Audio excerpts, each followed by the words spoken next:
जे कारंजले गांजले त्यासी म्हणे जो आपुले, तोची साधू ओळखावा देव तेथेची जाणावा. प्राप्त प्रस्तुत संत महंतांच्या पदस्पर्शाने राजकारणातून समाजकारण करणाऱ्या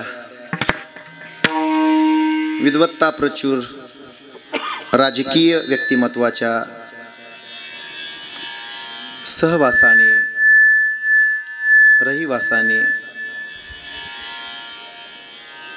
जास्त झालं की शिट्या मारते माणूस, म्हणजे त्यांना ते म्हणजे मी आलोय ते आनंदच मावेना असं झालंय. अनेक वारकऱ्यांच्या वास्तव्याने नटलेल्या या मौजे हिंगणी तालुका जिल्हा हिंगोली परमपुण्यवान गावातील अखंडितपणे चालू असलेला हा अखंड वार्षिक हरिनाम सप्ताह आणि त्या सप्ताहामध्ये ज्यांच्या मुखारविंदातून आपण श्रीमद भागवताची संहिता, श्रीमद भागवताची जीवानं मुक्त कसं व्हायचं, मुक्त कसं केलं जातं याची मीमांसा आणि गोड अशी कथा ज्यांच्या मुखारविंदातून ऐकत आहात, अशा आदरणीय भगिनी प्रातस्मरणीय भागवत प्रवक्ते हरिभक्त परायण निर्गुणाताई महाराज इंगळे परभणीकर. या सप्ताहामध्ये अनेक शास्त्रींची कीर्तन आहेत. मी भगवान बाबांचा मिस्त्री आहे, शास्त्री वगैरे काही नाही, मी कुठं शिकलेलो नाही. मला तुम्ही इतक्या दूर बोलवले, मलाच माझी लाज वाटते कधी कधी. आणि कुणीतरी म्हटलं मग वा प्राचार्य, मी प्राचार्य वगैरे काही नाही, आपल्यातलाच एक सामान्य संतसेवक आहे. बाबांच्या सेवेने आणि अग्निसंत माधव बाबांच्या सेवेने तयार झालेलं लेकरू आहे. श्रीमंताच्या सहवासात राहिल्यामुळे परमार्थही श्रीमंतीचा चालला आहे. दारिद्र्याचा परमार्थ करू नये, कधीच करू नये, आणि परमार्थात दारिद्र्यता आणू नये, कुणीच आणू नये. 10 रुपये पट्टी वाढवली दरवर्षी तरीही कुणी म्हणू नये गावातून की कशाला वाढवली. हॅलो, इको कमी करा बोलताना थोडा. अनेकांची गोडगोड सेवा आणि गावकऱ्यांचं सर्व वारकऱ्यांना मिळणारं प्रेम तुम्हा सगळ्यांच्या चरणावर सादर साष्टांग नमन प्रणाम. भक्तिमती सर्व माता भगिनी माता माऊल्या तुम्हा सगळ्यांच्या चरणारविंदी नतमस्तक होतो. पितृतुल्य गुरुतुल्य बंधुतुल्य वारकरी संप्रदायातील सर्व विद्वत जनांच्या चरणी साष्टांग नमन. संप्राप्त सेवा संतांची आहे, संप्राप्त सेवा भगवान बाबांची आहे. मला ज्याच्यासाठी इथं बोलवलं तो उद्देश पूर्ण करून निघून जाणार आहे. आजचं कीर्तन म्हणजे डोक्यातला बाकीचा कचरा काढून टाकायचा. मला ज्या कारणासाठी बोलवलं तेवढं कारण सिद्ध करून इथून निघून जाणार. ज्याला वाटतं की आई सांगावी आजच्या कीर्तनात, त्यानं स्पेशल कीर्तन घ्यायचं. 2 तास आईच सांगितली जाईल. 2 तास नाही, काय करताय, थोडं इको कमी करा ना दादा. 7 दिवस सांगा म्हणलं तरी आईच. बाप ऐकायचा ज्याला त्यानं 7 दिवस बाप ऐकायचा असेल तर 7 दिवस ऐकायचा, फोन करायचा. आजचं कीर्तन ज्या उद्देशानं घेतले तो उद्देश पूर्ण व्हावा आणि झाला पाहिजे. मला वाटते 9:45 वाजलेत. कीर्तन 10:30ला संपत असते. 40 मिनिट आहेत माझ्याकडं. असंच आहे सध्या. हसू नका बाबा, सध्या सगळं हसू झाले. काय सांगावं मलाही प्रश्न पडतो. 350 किलोमीटरहून इथे यावं, 40 मिनिटात काय सांगावं. अभंगाची प्रस्तावना सुद्धा होत नाही. असो, 45 मिनिटात 45 तासाचं देऊन जाईल एवढं मात्र नक्की. फक्त कान नीट उघडे ठेवा. उघडा डोळे, पहा नीट. आजच्या या संप्राप्त सेवेसाठी निवडलेला अभंग, गायला गेलेला अभंग जगद्गुरु जगदवंदनीय वारकरी संप्रदायाच्या कलस्थानी विराजमान असणाऱ्या श्री संत तुकाराम महाराजांचा 6 चरणाचा असून या 6 चरणाच्या द्वारे जगद्गुरु तुकोबार आहे. तुम्हाला मला साधू कोणाला म्हणावं आणि जिथं साधू असतात तिथंच भगवंत असतात. याच्या वेगवेगळ्या व्याख्या देतात. कुठपर्यंत व्याख्या द्याव्यात म्हणून थकले आणि 6व्या चरणात अभंग बंद केला. तुका म्हणे सांगू किती त्याची भगवंताच्या मूर्ती. अभंग बंद केला. किती सांगू, किती लक्षणं सांगू तुम्हाला. पण हे मुख्यतः हे लक्षणं ज्याच्या अंगी आहेत त्याला साधू म्हणावं. सांगा ना मग महाराज, कोणते लक्षण, कोणते लक्षण अंगी आहेत त्यांना साधू म्हणावं. हॅलो हॅलो हॅलो, लग्नात बोलल्यासारखं वाटायला. हॅलो हॅलो, गोड करा. माझा दुखवण्याचा उद्देश नाही, पण एका सिस्टीमच्या मागं 7-8 जण उभे आहेत. तिनं तरी काय करावं एकटीनं म्हणजे सिस्टीमनं. म्हणजे अभंग आपल्या समोर ठेवतो. सगळा अभंग सोडवणं होणार नाही. मी प्रामाणिक माणूस आहे, प्रमाणबद्ध बोलतो आणि प्रमाणाने वागतो. तपासून बघा. तरुण मंडळ तिकडे बसले, अगदी योग्य देणार आहे. आधी फक्त अभंग सुटला पाहिजे आणि तो 5 मिनिटात सोडवणार आहे. जे का रंजले गांजले त्यासी म्हणे जो आपुले. जे या जगामध्ये रंजलेले आहेत आणि गांजलेले आहेत. काय काय काय काय महाराज, नाही कळलं आम्हाला, कळलं नाही. रंजले बी म्हणता, गांजले बी म्हणता, असं कसं? रंजले म्हणजे रंगलेले, गांजले म्हणजे त्रस्त झालेले, असं कसं? रंगलेल्या माणसाला आपलं म्हणतो आणि त्रस्त झालेल्या माझी भाषा कळू का तुम्हाला? मी काय बोलला कळू? जेवला, जेवून खाऊन आला, काय करू लाव की काय नाही की. मी लातूर जिल्ह्यातला आहे म्हणून ती भाषा कधी कधी येते. रंगलेलेही म्हणता तुकोबारा तुम्ही आणि गांजलेलेही म्हणता. हे दोन्ही शब्द कसे वापरतात तुकोबारा त्याचं उत्तर देतात. जे संसाराच्या रंगामध्ये जास्त रंगतात तेच शेवटी गांजतात. असे अनंत उदाहरण आहेत. फार फार फार फार जे नेटानं संसार करतात, अगदी 1 रुपया सुद्धा ज्याच्या स्वप्नातून जात नाही, रुपयाचा सुद्धा ज्याचा विचार असतो, इतका सुंदर संसार करतात, तेच शेवटी रडतात. राजा भृत्रहरिनाथाचं उदाहरण पाहून घ्या उद्या, ती कथा. अतिशय संसारात रमलेला, लेकरा बायको पोरामध्ये अतिशय रमलेला, रमावं, रमू नये असं नाही पण प्रमाणात, पण अति जे रमले ना संसारात ते शेवटी गांजतात प्रत्येक जण. म्हणून रंगलेलेच गांजतात. म्हणून रंगलेल्या लोकांनाही आपलंसं म्हणणारे आणि गांजलेल्या लोकांनाही आपलंसं म्हणणारे. तोची साधू ओळखावा, देव तेथेची जाणावा. तेच साधू आहेत आणि तिथंच देव आहे, त्यांच्याकडेच. भगवान बाबा साधूही होते आणि भगवानही होते. तुकाराम महाराज, अजून काही लक्षणं त्यांची हो गोड आहेत. मृदू सबाय नवनीत तैसे सज्जनांचे चित्त. त्या सज्जनांचं चित्त, त्या साधूचं चित्त, अंतकरण, हृदय इतकं मऊ असतं. भैया हे लय हुशार दिसाले पोरग, गावात सगळ्यात हुशार दिसाले. चॅप्टर आल्यापासून मला कळते ते लगेच. त्याला इकडे बघ म्हणावं, ह्याला ह्या पोराला. कुठल्या स्वप्नात गुंगलास? स्वप्ने ओ होते, जाऊ दे आता, जात नाही. स्वप्न ती असतात जी झोपू देत नाहीत, झोपल्यावर पडतात ती स्वप्न नसतात. इति अब्दुल कलाम उवाच. फार हुशार माणसं आहे तिथं, म्हणून हुशारीनं बोलावं लागेल. बाबा तुम्ही आल्यापासून मी बघतोय ते बाबा टोपीवाले, दुसरीकडं काही दडपून देता येते, दडपून. इथं आलं की मला जरा दडपण आलं माणसांकडे बघितलं. हुशार माणसं आहेत. ऐका पोरा, लोण्याचा गोळा जर तुझ्या समोर ठेवला आणि तुला जर विचारलं कोणत्या बाजूनं कडक लागतो आणि कोणत्या बाजूनं मऊ लागतो रे, आव सांग की माय. हे आता आली बघा, माझी भाषा आली तिकडची लातूरची. हा सांग की रे वागा,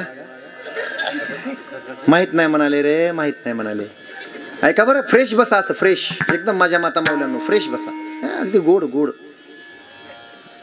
लोणी कोणत्या बाजूकून मऊ असते का मध्ये मऊ असते? कसं कसं? सगळीकडून मऊ असते, मध्ये कडक असते का? नाही.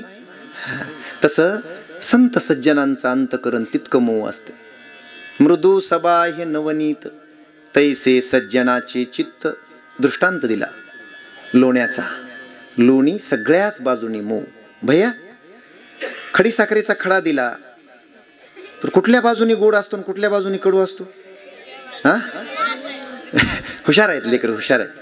काल माझ्या शाळेतलं एक पोरगं आलं, दुसरीचं होतं फक्त, दुसरीलाच, तू तिसरीला असशी.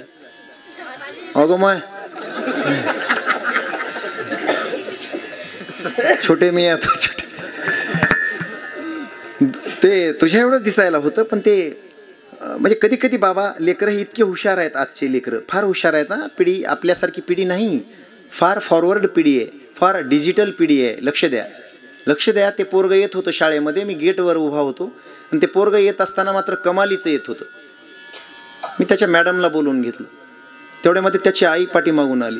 त्याची आई म्हणाली, अरे घराण्याची लाज घालतोस का, असा कसा चाललास? ते म्हणलं, मम्मी गब्बर, मम्मी तुला काही कळत नाही बस. ती म्हणली, अरे असं कसं चाललास शाळेत? त्यानं टी-शर्ट घातलं होतं. दीदी टी-शर्ट होतं त्याच्या अंगात, वर दप्तर अडकिवलेलं आणि तसंच चाललंय. दुसरीचं 6-7 वर्षाचं. त्याची आई म्हणली, अरे अरे अरे अरे. त्याच्या पप्पाला बोलला, हो इकडे या, हो मालक इकडे या, बघा ते कार्ट कसं चाललंय ते शाळेत. ते म्हणलं, कसं चाललंय? म्हणली, चड्डीच घातली नाही म्हणजे त्यांनी. नाही खरं होतं ते, मी पाहिलं म्हणून सांगायला, चड्डीच घातली. आता कुणाला काय वाटेल, हे पोरं अशी हुशार आहेत.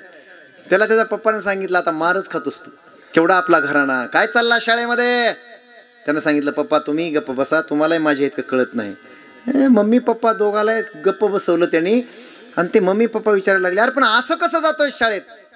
सांगू का म्हणला, काल मॅडमनं येताना काल 10 छड्या खाल्ल्यात म्हणला मी, आणि काल येताना सांगितलंय, उद्या जर ते 10 शब्द पाठ नाही करून आलास तर तुझी चड्डीच काढून घेते, घालूनच जायची नाही म्हणलं. इतके हुशार आहेत ते, फार हुशार आहेत. पण इथंच त्यांचं डोकं चलत नाही परमार्थात. मृदू सभा हे नवनीत. किती जण पाया पडून आला तरी मम्मी पप्पाच्या सकाळी? बोला बोला की नाही ना. पडूच नका पायावर दगड घाला माय बापाच्या. म्हणजे ते रात्रंदिवस जागत आहेत, 2-2 वाजता पाण्याच्या दांडावर असतात असल्या थंडीमध्ये. कधीतरी मायबापाच्या पायावर डोकं टेकवायला शिका. दुसऱ्या देवाच्या नाही ठेवा पायावर. जरा ठेवा, बघा काय परिणाम होतो त्याचा. असो, कधीतरी होऊन जाईल तो विषय, आता बघू, पहिली वेळ आहे. मृदू सभा हे नवनीत, तैसे सज्जनांचे चित्त. तसं चित्त असतं त्यांचं, लोण्यासारखं मऊ. ते काय करतात त्या मऊ चित्ताने? ज्यासी अपंगिता नाही त्यासी धरी जो हृदयी. हाच फरक आहे तुमच्यामध्ये, माझ्यामध्ये आणि संतांमध्ये, साधूमध्ये. जगात ज्याला सगळ्यांनी मोकलून दिलंय, जगात ज्याला सगळ्यांनी टाकून दिलंय, ज्याचं कोणी नाही, देवानं सुद्धा टाकून दिलंय, तशांना आपल्या हृदयाशी लावतात ते साधू. लक्ष द्या बरं बाबा. महाराज अजून कसे असतात ते, आणखी कसे असतात? दया करणे जे पुत्रासी तेच दासा आणि दासी. कोणाला विचारू आता? सगळ्या बहिणीच आहेत माझ्या, कुणाला विचारू? कोणत्या बहिणीला? बहीणबाई तुम्हाला विचारतो. नाही, विचारावं लागेल. संवाद असतो, कथा कीर्तन हा संवाद आहे, केला पाहिजे तो. बाबा संवाद केला पाहिजे. परीक्षितीचा आणि शुकाचार्याचा संवाद होता, बरोबर. उद्धवाचा श्रीकृष्णाचा संवाद होता. बाबा भोलेनाथाचा पार्वतीचा संवाद होता रामकथेमध्ये. ऐका ताई, या स्टेजवर इथं तुमचं लेकरू खेळायलंय, तुमचं घर समोरच आहे. इथं लेकरू, हसू नका ग माय हसू नका. लेकरू खेळायलंय तुमचं, आणि शेजारणीचं एक खेळायलंय, पलीकडच्या शेजारणीचं. अभंग सोडवायलो मी सध्या, नंतर एकच चरण.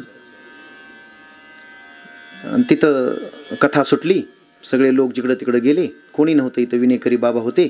ते शेजारणीचं एक लेकरू 4-5 वर्षाचं, 4 वर्षाचं, तुमचंही ताई 4च वर्षाचं होतं. 2 खेळत आहेत इथं बसलेत बिचारे, जवळच घर आहे तुमचं. ते बैल आले 2, अशीच टक्कर लागली त्यांची. 2 बैलांची टक्कर लागल्यानंतर एका बैलाने दुसऱ्याला उचललं, स्टेजच्या बाजूला कोपऱ्यावर फेकल्याबरोबर लेकरं ओरडले मोठ्यानं, टकरीत सापडली आणि दोन्ही लेकरं वरून खाली पडली.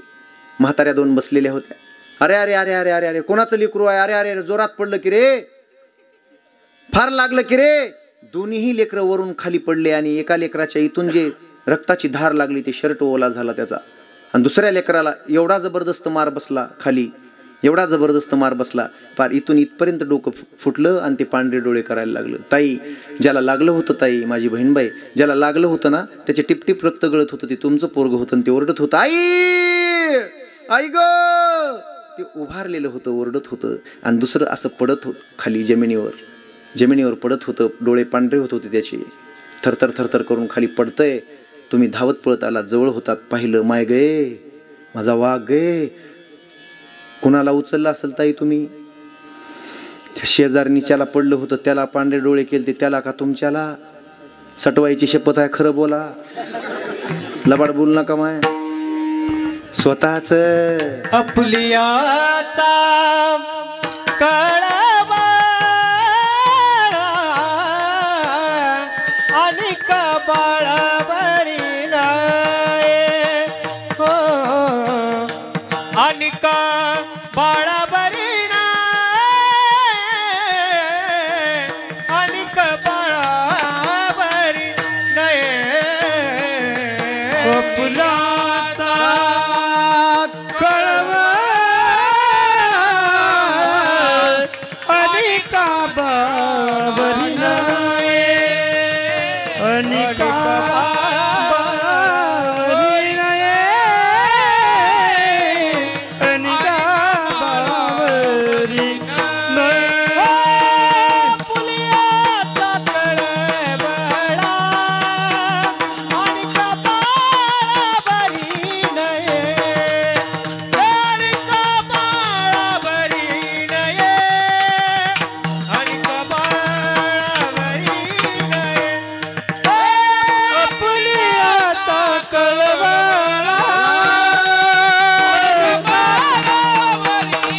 नाही, आणि कबाळावरी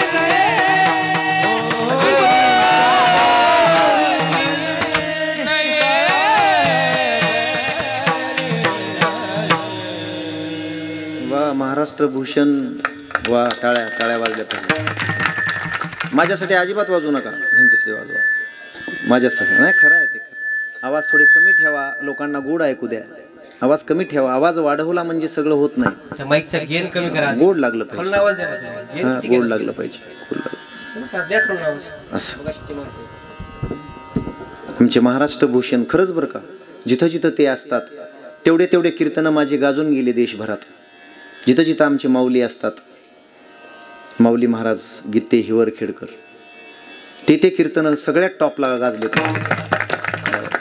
त्यांच्या सोबतीला मग आता माझ्यासोबतच माझे बंधू म्हणजे कैलाश महाराज मुरकुटे, गोड आवाज तितकाच. आमचे पलीकडं अजून टोकाचा आवाज आमचे भिकाजी महाराज मुंडे, दुसरे मुंडे महाराज. आता सगळ्यांची नावं तुम्ही आलाच नाहीत मला भेटायला. गोपीनाथ मुंडे साहेबानंतर एकच माणूस आहे महाराष्ट्रामध्ये, एकदा बैठक केली 2 मिनिटाची की पुन्हा पुढच्या वर्षी भेटा, 2 वर्षाला भेटा, करेक्ट कार्यक्रमच लावला जातो. हो, त्यानंतर मला वाटतं आमचे प्रकाश महाराज आले, बरोबर. तुमचा माझा काही परिचय होता, फक्त एकदाच झालाय ना आता. हां, मला भेटा फक्त, तुम्ही तुमचं कामच करून टाकतो. काळजीच करू नका, काळजीच करू. विनेकरी बाबांपासून चोपदारांपासून इथपर्यंतचे सगळे माझे वारकरी संत महंत आपल्या सर्वांच्या चरणी नतमस्तक होतो. आमचे गुरुबंधू भरत अण्णा पठाडे, त्यांचे शिष्य कार्तिक, बरोबर. हो, छान वाजवलं, छान हात आहे, प्रॅक्टिस करत राहा, मेक्स मॅन परफेक्ट. होऊन जाईल. आपुलियाचा कळवळा, आपल्याचा कळवळा दुसऱ्यावर नसतो, ती माय, ती आई, तो बाप, फक्त आपल्याच लेकराचा कळवळा. पण जगातला कोणाचाही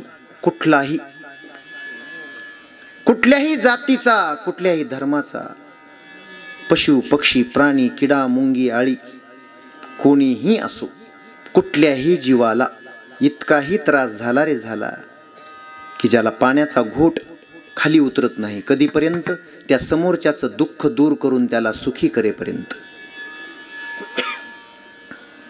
दया करणे जे पुत्रासी. स्वतःच्या लेकरावर जेवढं प्रेम आहे तेवढंच प्रेम जगातल्या सगळ्यांच्या लेकराबद्दल ज्याला असतं. तेच दासा आणि दासी, मग कुणाचंही असो ते लेकर. तोची साधू ओळखावा देव तेथेची जाणावा. माय आपण नाहीत साधू, त्याचं कारण आहे. हो, दुसऱ्याच्या लेकराचा कळवळ आपल्याला येऊ शकत नाही. तुकोबारायांचं प्रमाण दिलंय आता नाही येत. थोडंसं वाटेल. 16वा अध्याय वाचून घ्या आपण ज्ञानेश्वरीचा, मग लक्षात येईल आपल्याला. साधू वेगळे आणि आपण वेगळे. आता ऐका, तुकोबाराय म्हणतात आता कितीतरी सांगू, 10 वाजलेत. कितीतरी सांगू, तुका म्हणे सांगू किती त्याची भगवंताच्या मूर्ती. किती सांगत बसू आता. बस एवढं जरी कळलं तुम्हाला तरी साधू कळले. त्यालाच साधू म्हणा जे कारंजले गांजले, त्याशी म्हणे जो आपुले. तोची साधू ओळखावा देव तेथेची जाणावा. विठ्ठला विठ्ठला विठ्ठला विठ्ठला विठ्ठला. बाबा अग्निसंत माधव बाबा. विठ्ठला विठ्ठला विठ्ठला विठ्ठला.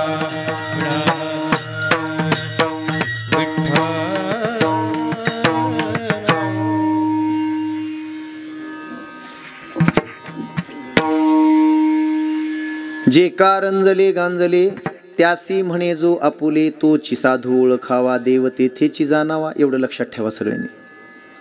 समोर ठेवा आता. हे वाक्य समोर ठेवून द्या. पहिलं चरण.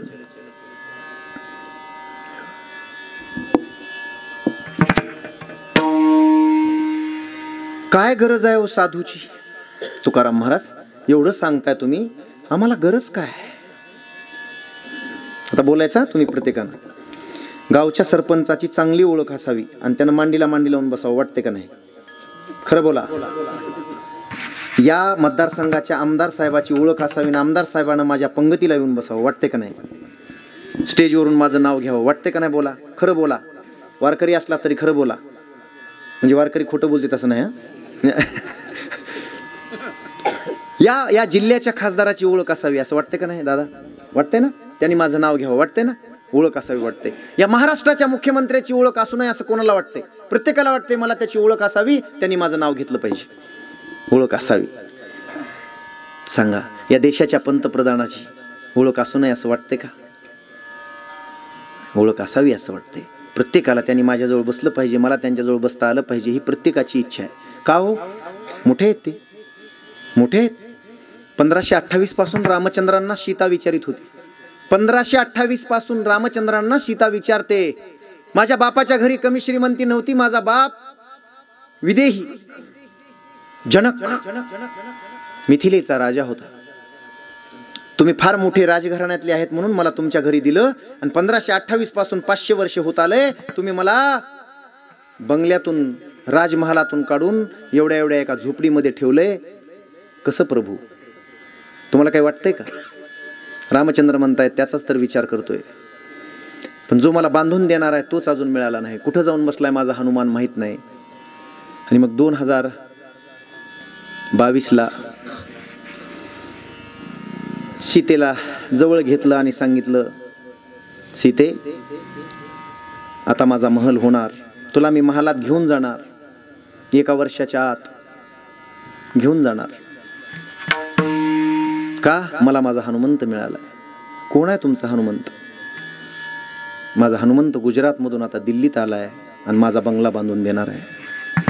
आदरणीय पंतप्रधान नरेंद्रभाई मोदी म्हणजे देशाचा हनुमान आहे.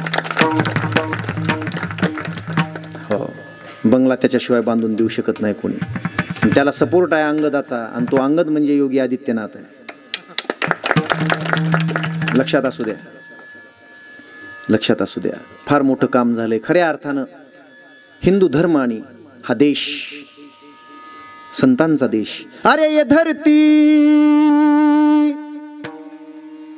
ये धरती जहाँ ऋषि मुनि जपते प्रभु नाम की माला, जपते प्रभु नाम की माला, जहाँ हर बालक एक मोहन है और राधा हरिक बाला, राधा हरिक बाला।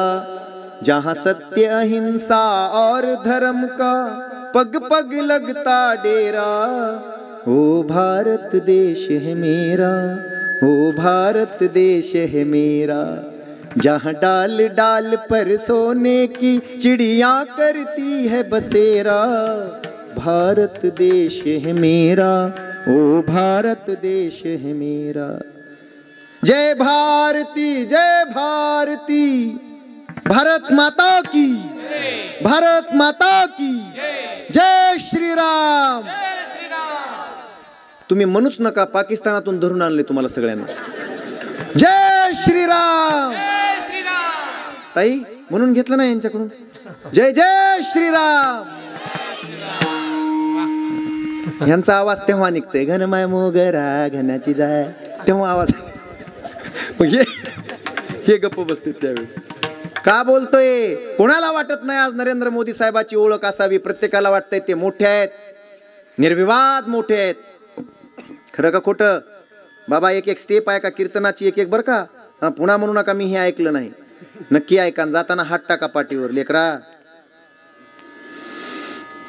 म्हणजे इथपर्यंत आल्याचा सीन भाग जाईल माझा। त्यांची ओळख असावी।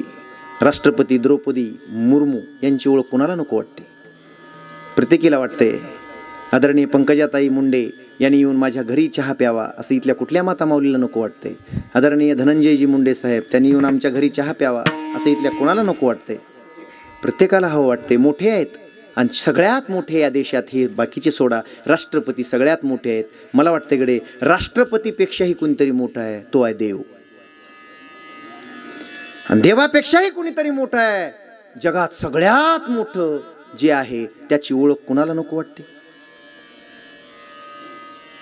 साधू थोर जाना, साधू थोर जाना, साधू थोर जाना, साधू थोर जाना, साधू थोर जाना, साधू थोर जाना, साधू थोर जाना, साधू थोर जाना, साधू थोर जाना, साधू थोर जाना, साधू थोर जाना, साधू थोर जाना, साधू थोर जाना, साधू थोर जाना, साधू थोर जाना, साधू थोर जाना, साधू थोर जाना कलयोगी, साधू थोर जाना कलियोगी, साधू थोर जाना कलियोगी, साधू थोर जाना कलियोगी, साधू थोर जाना, साधू थोर जाना, साधू थोर जाना,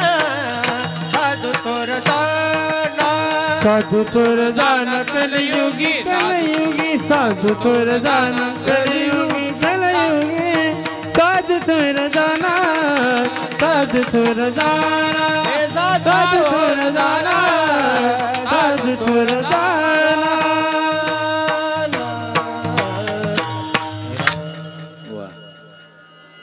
हो, ज्यांचे 25-30 फोन आले आणि तुमचं माझं म्हणजे परमार्थिक सोयरी पण जोडून दिलं, तुमच्या दर्शनाचा योग आणून दिला, मला वाटतं त्यांचं नाव एकदा घेतलेलं बरं। आणि ज्यांचं खाल्लं ना, ज्याची खावी पोळी त्याची वाजवावी। एक शीत भाताचा राजसूय यज्ञामध्ये खाल्ला होता तर परीक्षितीला मुक्त करावं लागलं होतं, बरोबर ताई? 7 आता आम्ही 3-3 भाकरी हाणल्यात ज्यांच्या घरी। आमचे दिनेशराव घुगे बरेच फोन केले, बाबा याच, नाही म्हणत होतो मी, बरेच दिवस नाही म्हणत होतो, कारण एवढ्या दूरचा प्रवास। खरं सांगू का दादा, वाटतंय का असं? आता रात्री सिन्नरला कीर्तन केले, काल रात्री जळगावला केले, एवढा प्रवास शक्य आहे का? 2 दिवस माझ्यासोबत या, माझं अर्ध पॉकेट तुम्हाला। लोक म्हणते त्याला काय लागले रे, कचून पैसे घ्यायला। ऐका, जगात सगळ्यात थोर म्हणजे श्रेष्ठ, थोर म्हणजे मोठे साधू आहेत। मग अशा साधूची ओळख नसावी? पण कोणाला म्हणायचं साधू? ओळख तर असावी। आम्हाला वाटतं त्यांच्या जवळ जाऊन बसावं, पण कोण साधू कळतात का? सांगू? ज्ञानोबा बोलतात,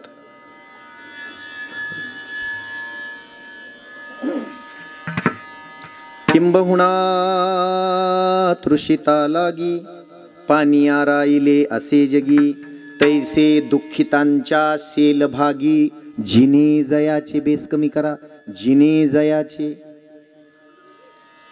याच्यावर 2 लोकांनी प्राध्यापकांनी PhD केली आहे या एका ओळीवर ज्ञानोबारायांच्या. माझ्या लाडक्या लेकींनो लक्ष द्या, एका ओळीवर 2 महाराष्ट्रात 2 जणांनी PhD केली आहे. किंबहुना तृषिता लागी पाणी आराईले असे जगी. या जगात पाणी कशासाठी आलं बाबा? काय की म्हणाव सांगू. तहानेने व्याकुळ झालेल्या तापलेल्या जीवांना आपल्या शीतल अशा जलाने शांत समाधानी करून त्यांची तहान भागवण्यासाठीच पाणी आलं, बाकी कशासाठी आलं माहित नाही. कसं होतंय, उन्हाळ्याच्या उन्हामध्ये जर 4 घंटे आपण पाणी नाही मिळावं दुपारच्या उन्हात कसं वाटतंय, आणि जर त्याच्यात पाणी मिळालंच तेवढ्यात तहानेने व्याकुळ नरडं कोरडं पडलंय आणि तांब्याभर पाणी मिळालं थंड थंड कसं वाटतंय? आहा हा हा हा, करोडोची संपत्ती मिळाल्यासारखं वाटतं, एवढा आनंद होतो. पाणी फक्त त्याच्यासाठी आलं जगामध्ये, तप्त झालेल्या जीवांची तहान भागून त्यांना शांत करण्यासाठी. ऐका, तैसे दुःखितांच्या शेलभागी जिने जयाचे. ज्याचं जगणंच फक्त दुःखी असलेल्या लोकांना सुखी करण्यासाठी असतं त्यालाच साधू म्हणावं. अभंगाचं पहिलं चरण. जे कारंजले गांजले, जे कारंजले गांजले, जे कारंजले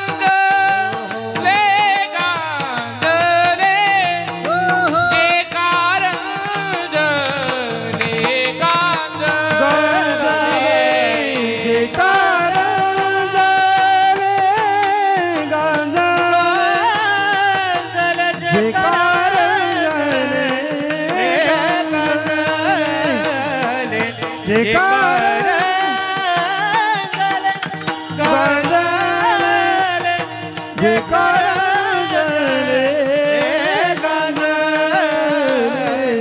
त्यासी मने जो आपुले, त्यासी मने जो आपुले आपुले तोची साधू ओळखावा, तोची साधू ओळखावा, तोची साधू ओळखावा, तोची साधू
कमी आहे म्हणून लवकर यावं लागलं.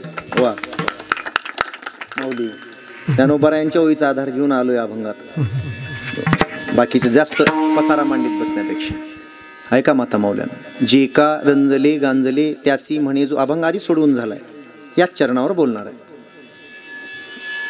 त्यासी म्हणे जो आपुले रंजले गांजले, त्यांना जो आपलं म्हणतो तो साधू. मग तो पशु असो, पक्षी असो, प्राणी असो, कोणीही असो. ज्ञानोबारांच्या ओव्यास द्यायचं ठरलं. बाबा पै पायी काटा निहटे तव व्यथा जीवी उमटे, तैसा पोळे संकटे पुढीला चेनी. समोरच्याच्या पायात काटा मोडावा आणि असं व्हावं.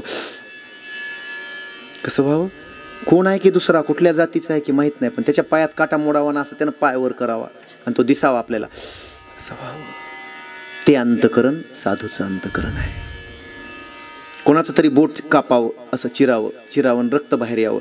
अरे अरे अरे अरे अरे अरे अरे बाबा, इथं रोडवर पडलेले लोक पाये तुटून पडलेत आणि त्याचे व्हिडिओ काढालेत हसत हसत आणि ते शेअर करायलेत व्हॉट्सअप पुराणावर. आता 18 पुराण राहिले नाहीत, व्हॉट्सअप पुराण आहे आता फक्त. आणि त्याच्यातूनही काही लोक हे पोरं आजकालचे बाहेर पडलेत. इंस्टाग्राम पुराण, विश्व पुराण, आणि त्याच्याही पलीकडे काही लोक गेलेत फेसबुक पुराण. फेस आला महाराज लोकायला, ते मोबाईल करता करता मोबाईल बघता बघता त्या कंपन्याला सुद्धा फेस आला असेल. हो, रोज एक लॉन्चिंग आहे. असू द्या. असा दुःखी पाहिला रे पाहिला, पाहिला रे पाहिला, पशु पक्षी प्राणी. माझ्या लेकींनो लक्ष द्या. अंतकरण इतकं कळवळलं पाहिजे, कळवळलं पाहिजे. त्याला सुखी केल्याशिवाय पुढं जाही जाता आलं पाहिजे, कसलंही काम असलं तरी. हो, ऐकायचेत भगवान बाबा? ऐका, अभंगात ऐका. ज्ञानोबाराय बोलतात, चिखली रुतलिये गाय धडभाकड ना पाहे, तिचे निगलानी होय काला भुला. हा, गाय संकटात सापडावी, कुठलाही प्राणी संकटात सापडावा. सन 1951. तुम्ही म्हणाल तुम्ही इसवी सणासहित, मी तारखेसहित सांगतो. त्याचं कारण आहे, मी 5 वर्षे बाबा आणि साहेबांचाच अभ्यास करतो. अगोदर सगळा संप्रदायाचा अभ्यास केलाय, पण या गरज आहे, गरज आहे या महाराष्ट्राला. त्या चरित्राची गरज आहे. हो, गरज आहे. दऱ्याखोऱ्यात राहणाऱ्या, भटकंती करणाऱ्या, या समाजाचं उत्थान करण्यासाठी आयुष्य वेचणाऱ्या या दोन्ही महामानवाची गरज आहे या समाजाला. विसरता कामा नये, विसरून चालणार नाही. आणि उद्देश तो आहे आजच्या कीर्तनाचा. सन 1951, आषाढीची वारी जवळ आली होती. डोळे उघडा जरा, कोणाला झोप येत असेल तर. नाही आली अजून, मी येऊ देत नाही. आणि झोपलेलं दिसलं की तिथंच कीर्तन सोडित असतो मी.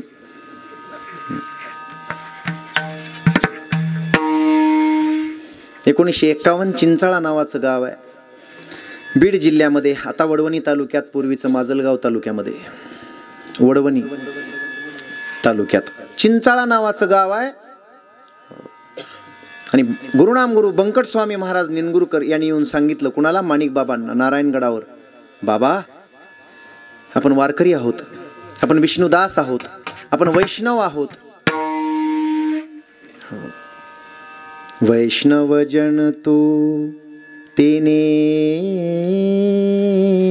कही जे, पीड पराई जानी रे. त्याला वैष्णव म्हणतात. दुसऱ्याचं दुःख ज्याला जाणत, जे जाणतात. हो, हो. आणि त्याच्यासारखा दुसरा धर्म, त्याच्यासारखा दुसरा धर्म जगात नाही.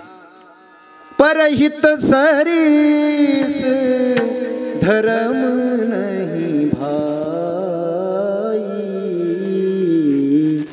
पर पीड़ा सम नहीं अधमाई. राम सिया राम सिया राम. असो असो असो. विश्व जग वैष्णवांचा धर्म. इको कमी करा जरा. जग वैष्णवांचा धर्म.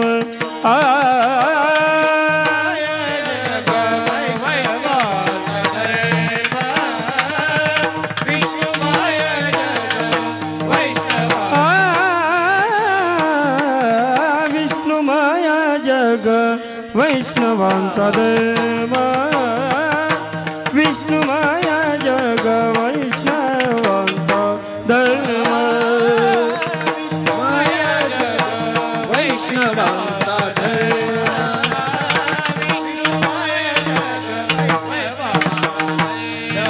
वेदा भेद भ्रम अमंगळ वेदा वेद भ्रम अमंगळ ऐकाजी तुम्ही भक्त भागवत ऐकाजी तुम्ही भक्त भागवत वेद भेद भ्रम अमंगळ वेद भेद भ्रम ऐकाजी तुम्ही भक्त भागवत ऐकाजी तुम्ही भक्त विष्णु माया जग वैष्णवांचा धर्म विष्णु माया जग वैष्णवांचा धर्म वैष्णवाचा धर्म विष्णू माया जग वैष्णवाचा धर्म भेदा भेद भ्रम अमंगळ भेदा भेद भ्रम अमंगळ ऐकाजी तुम्ही भक्त भागवत ऐकाजी तुम्ही भक्त भागवत भेद भेद भ्रम अमंगळ भेद भेद भ्रम अमंगळ ऐकाजी तुम्ही भक्त भागवत ऐकाजी तुम्ही भक्त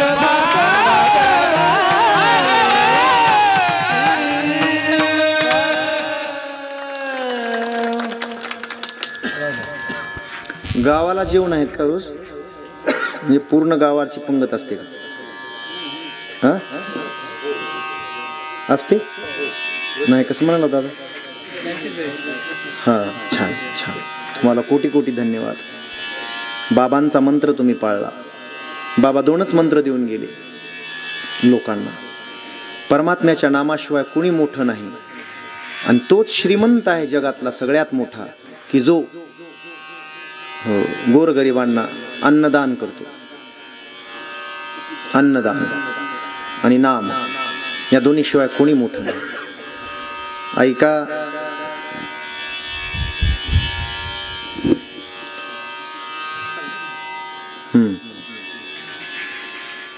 चिंचाळा नावाच्या गावामध्ये बाबा राज्य होतं मुलाण्यांचं, मुघलांचं. आणि त्यांच्या गावामध्ये दरवर्षी असा नियम होता त्या चिंचाळा गावात. तिथं अगोदर अडबंगीनाथाचं मंदिर होतं. जवळपास 3374 काहीतरी मंदिरं बाबराच्या काळामध्ये पाडली गेली. तिथं मस्जिदी तयार केल्या गेल्या. एवढी संख्या आहे हिंदूंची, एवढे मंदिरं पाडले होते 3300. त्यापैकीची एक मोठं मंदिर होतं आणि तिथं अडबंगीनाथाचं मंदिर पाडून तिथं अवघड बाबा असं नामकरण करून तिथं कबर केली होती अशी. आणि गावावर अशी छाप पडली होती, माता माऊल्यांना इकडे लक्ष द्या, इकडे लक्ष द्या, तिकडे बघू नका, मागे काय पाहता. आमच्या इकडचे लोक इकडे टेम्पो बांधून येतात. टेम्पो तुमच्या विदर्भामध्ये कुठेतरी जातात. कुठं हो बाबा? हो 33 कोटी देव कमी पडले त्यांना म्हणून तिकडे जातात. गेल्या वर्षी 2-3 टेम्पो उलटले, 25 बाया मेल्या, माणूस एक बी मेल नाही.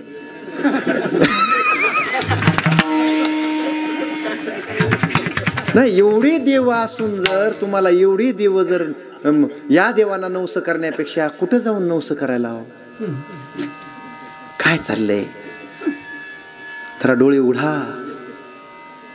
असा धर्म दुसरा नाही जगामध्ये, दुसरा धर्म नाही. हिंदू धर्मासारखा दुसरा धर्म नाही. आता धर्मावरच बोलायला गेलो तर ते आमचे साहेब म्हणायचे, आदरणीय लोकनेते गोपीनाथरावजी मुंडे साहेब म्हणायचे, हिंदुस्तान को काट सके ऐसी कोई तलवार नहीं. हिंदुस्तान को काट सके ऐसी कोई तलवार नहीं, इतना खून बहा देंगे सरहद पर जितना गंगा में नीर नहीं। घर का झगड़ा बाजार में करो, घर का झगड़ा बाजार में करो, ये कोई तरीका नहीं। कश्मीर किसका है हम बताएंगे, अमेरिका नहीं। ए पाकिस्तानियों, आज भी शुरू हुआ युद्ध, आज भी शुरू हुआ युद्ध तो हमारा कुछ नुकसान नहीं होगा, लेकिन दुनिया के नक्शे पर फिर पाकिस्तान नहीं होगा। असं रक्त सळसळत असलं पाहिजे। त्यांचं दुसरं एक वाक्य महत्वाचं होतं, जे कार्यकर्त्याच्या मीटिंगमध्ये नेहमी वापरायचे ते, पर्वा करू नका कशाची, जिंकणे हरणे याची पर्वा कधीच करू नका, शौर्य आणि धैर्य कायम ठेवा। हे रामायणाचे 2च शब्द आहेत, शौर्य आणि धैर्य, है ना। बिभीषण म्हणाला होता, अरे त्या लंकापती, त्या रावणाकडे, रावणाकडे जगाची संपत्ती आहे, जगाची सत्ता आहे, सगळं आहे त्याच्याकडे, तुमच्याकडे काय पायी पायी चालला तर त्याला मारतो म्हणतायत तुम्ही, कसं शक्य आहे? रामचंद्र म्हणले, त्याच्याकडे जगाची संपदा असली तरी युद्ध जिंकण्यासाठी 2च गोष्टी लागतात, एक शौर्य आणि दुसरं धैर्य। ज्याची हिंमत खचली तो संपला, तो कुठंच जिंकू शकत नाही, कुठंच जिंकू शकत नाही। हे रामायण याच्यावर चालतंय। बाबा, त्या अडबंगी नातापासून आलो मी, 55-56 गावं झालीत सध्या फिरणं, कारण 2 वर्षात मी बाबा आणि साहेब एकत्र ग्रंथ तयार करतोय चरित्राचे। ते प्रत्यक्ष फिरून असं कोणाचं ऐकीव नाही। आणि चिंचाळा गावामध्ये तिथं नियम होता, त्या अडबंगी नाता अवघड बाबा पुढे दरवर्षी एक गाय कापायची। फक्त गाय नाही कापायची, पोटात वासरू आहे अशी गाय कापायची, तशीच कापायची। त्या गावात जाऊन आलोय। भगवान बाबांची क्रांती किती मोठी आहे आपल्याला कमी माहित आहे। त्या लोकांना विचारलं, ते म्हणाले खरं आहे महाराज, गायीच्या पोटामध्ये त्याचं बाळ असताना, वासरू असताना ती गाय कापली जात होती याच गावात, याच अवघड बाबाच्या समोर। दादा, ती कधी कापली जात होती? आषाढ शुद्ध एकादशीला। पंढरपूरची मोठी वारी। आणि बंकर स्वामी महाराजांनी माणिक बाबांना सांगितलं, आणि माणिक बाबांनी भगवान बाबाला बोलवून घेतलं।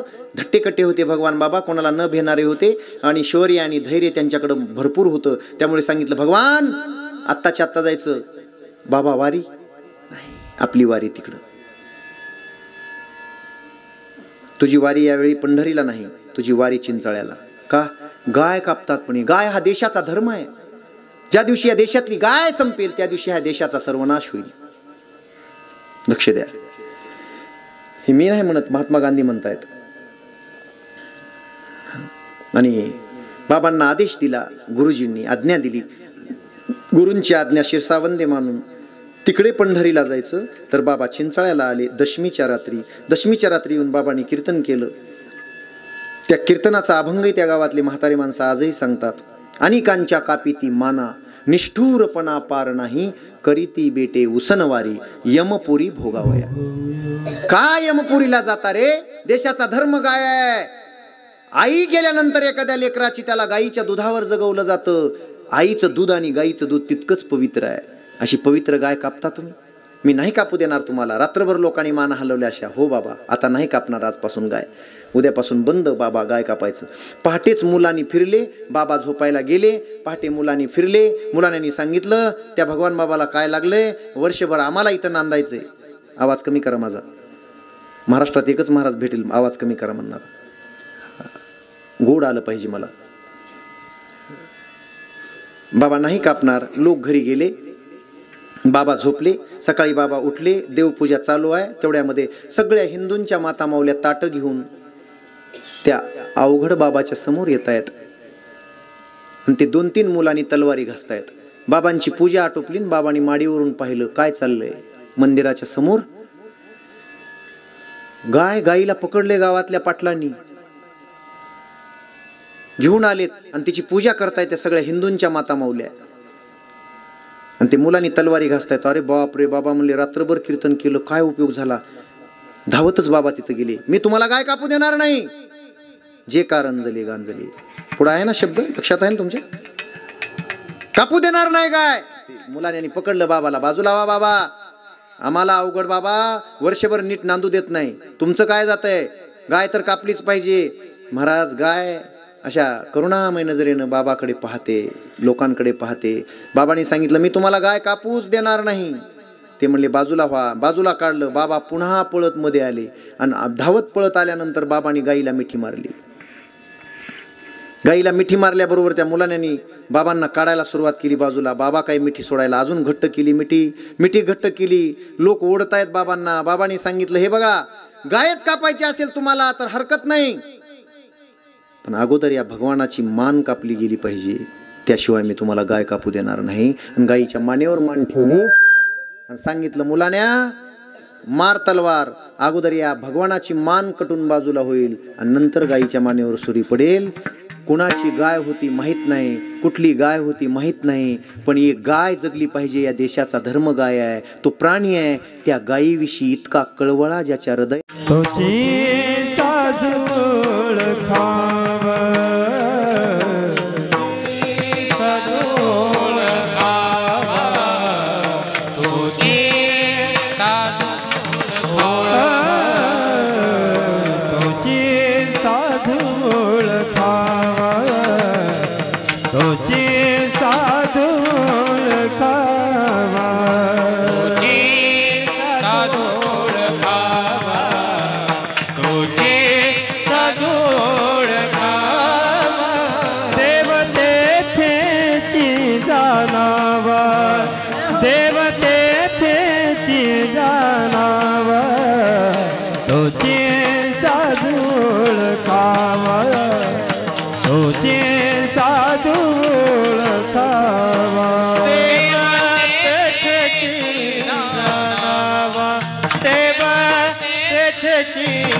जनावा तुझी साजूळ खावा, तुझी साजूळ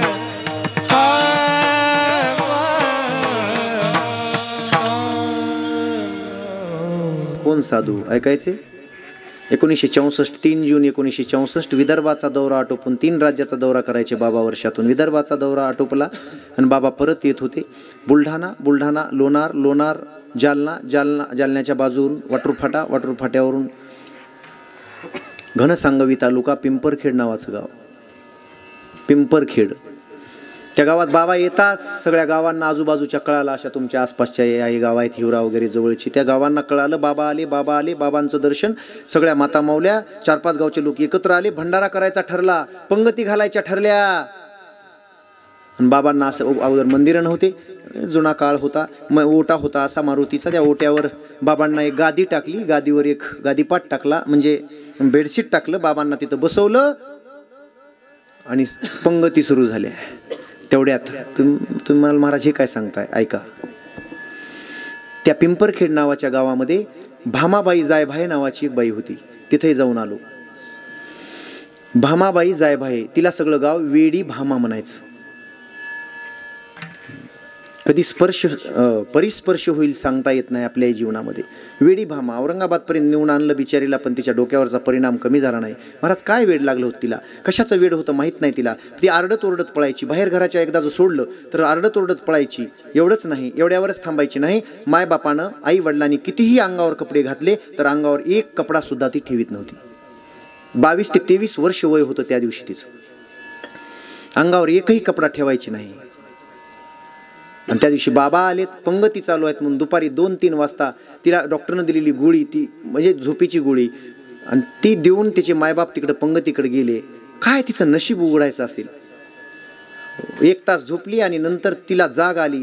दरवाजा उघडा दिसला. भामा बाहेर पळाली आणि भामा बाहेर पळाल्यानंतर त्या लोकांकडे पाहिलं आणि भामा त्या लोकांमध्ये पळायला लागली. पंगती बसलेल्या होत्या, त्या पंगतीतून भामा ओरडत पळायला लागली. ओरडत पळायला लोक म्हणले अरे अरे अरे अरे काय गावाची लाज काढली रे पोरीनं.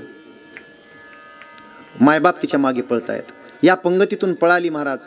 लोकांनी पकडण्याचा प्रयत्न केला, त्या पंगतीतून आली, पुढच्या पंगतीतून आली. असा ओटा. माझे बाबा असे बसलेले आणि त्या बाबांच्या जवळून त्या पंगतीमधून 6-7 फुटावरून ती येते आणि तेवढ्यामध्ये लोक तिला पकडतायत. अंगावर कोणी रुमाल टाकतंय तिच्या. अगं बाई, गावात संत महात्मे आले, ते काय चाललंय तुझं? तिनं असं बघितलं वेड्या नजरेनं, बाबाकडं पाहिलं, हसली. बाबाकडं बघून हसल्याबरोबर बाबा म्हणले, बाई, ज्ञानोबारायांनी रेड्याकडं पाहावं, ज्ञानोबारायांनी रेड्यांच्या नजरेत नजर टाकावी, ज्ञानोबारायांनी रेड्याच्या मस्तकावर हात ठेवावा आणि रेड्याने वेद बोलावेत. इतका वेडा रेडा, जितका जड बुद्धीचा रेडा, त्यानं वेद बोलावेत. बाबांनी तिच्याकडे पाहिलं, नजरेत नजर टाकली आणि बाबांनी सांगितलं, ह्या सगळ्या माता माऊल्यांकडे बघ, कशा पदर घेऊन इतकं शरीर सुद्धा उघडं दिसू देत नाहीत. बाई, कसं वागतेस, असं काय वागतेस? आणि बाबा बाजूला सरकले, गादीवरचं बेडशीट उचललं, दुसरं तर काही नव्हतं, बेडशीट उचललं, असं केलं, बाबांनी गोळा केलं ते बेडशीट आणि ती अशी समोर होती 6 फुटावर 5-6 फुटावर बेडशीट टाकलं तिच्या अंगावर. प्रारब्ध खुल्लं महाराज तिचं. परिस्पर्श झाला, बाबाच्या हाताचा स्पर्श बेडशीटाला आणि बेडशीटाचा स्पर्श तिला, आणि तिच्या कर्णरंध्रामध्ये तत्वमसी महावाक्याचा महाबोध झाला. एका संतांचे शब्द कानामध्ये ओतले गेले. भामाचं कायमचं वेड गेलं आणि भामानं ते जे दिलेलं होतं बाबानं ते बेडशीट ते अंगावर घेतलं, गुंडाळलं. नुसतं गुंडाळलं नाही, तिथून पुढे 45 वर्ष त्या भामाबाईनं बेडशीटच गुंडाळलं. एक फाटलं की दुसरं, दुसरं फाटलं की तिसरं, बेडशीटातच राहिली. कुणाला शरीराचा भाग दिसू दिला नाही. इथून गळ्याला अशी बेडशीट बांधायची आणि बेडशीटातच पैठणची वारी 45 वर्षे केली. आणि काही दिवसानंतर सगळ्या गावच्या माता माऊल्या तिच्याकडे दर्शनाला येऊ लागल्या आणि तिचं नाव पुढे हरिभक्तपरायण भामाबाई महाराज जाय भाई पडलं. याला म्हणतात संतांची कृपा, जी का रंजली गांजली, त्यासी म्हणे जो आपुले, तोची साधू ओळखावा. त्याला म्हणावं देव तेथेची जाणावा. मी 28 बाबांच्या, हे 28 अशी तुम्हाला की बाबांच्या कृपेनं कोणाकोणाचं भलं झालंय ते 28 प्रकार सांगेल. पण 10:40 झालेत. तुम्हालाही भान नाही, मलाही भान नाही असं वाटतंय मला. मी आत्ता घड्याळाकडे बघितलं तर 11:15 वाजलेत. आत्ता वाटाले तुम्हाला की आता सुटावं कीर्तन, वाटत नाही? सुटावं कीर्तन. माग तर मला असं करीत असतील, असं किती थंडी वाज झाली आहे. झालं कीर्तन होऊन 15 मिनिट जास्त झालेत. कसं करू? हा, राहू द्या, जाऊ द्या, बंद का? चालू राहू द्या. नाही थांबा, माझ्या माता मौल्यांना विचारू द्या कसं करायचं. हा,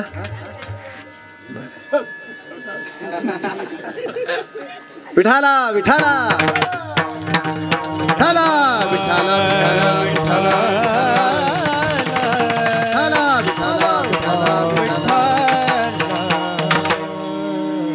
सांगू, मनुष्य राजकारणात असला काय,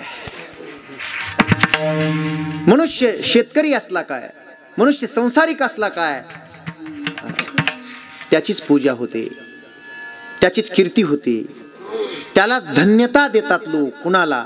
तो कुठल्याही क्षेत्रात असू द्या, कुठल्याही क्षेत्रात, ज्याच्या हृदयात दया नावाचा. धन्य ते संसारी,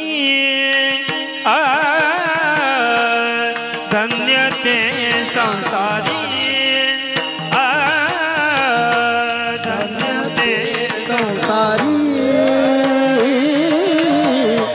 धन्य ते संसारी, धन्य ते संसारी, धन्य ते संसारी,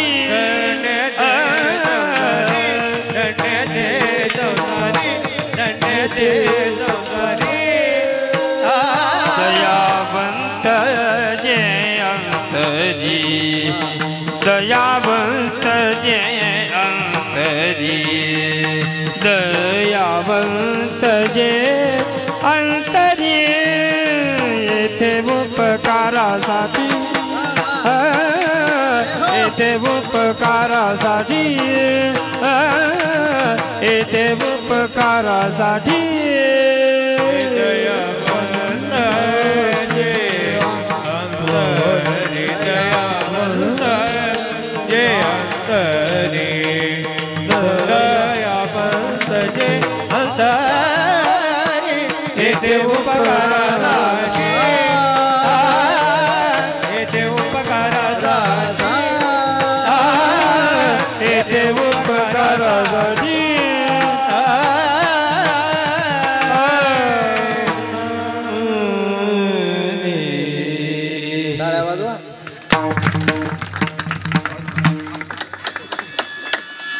कैलास महाराज तुम्हाला एक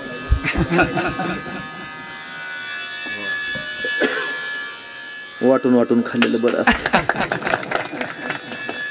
दयावंत जी अंतरी सबसे ज्यादा, एक सांगू, दया धर्म का मूल है, पाप मूल अभिमान, तुलसी दया न छोड़िए, जब लग घटने प्राण. हो दया तिचे नाव भूताचे पडणं, दया तिचे नाव भूताचे पडणं, दया तिचे नाव भूताचे पडणं, दया तिचे नाव भूताचे पडणं. हो दया तिचे नाव भूताचे पडणं, दया तिचे नाव भूताचे पडणं, दया तिचे नाव भूताचे पडणं, दया तिचे नाव भूताचे पडणं. जय हो.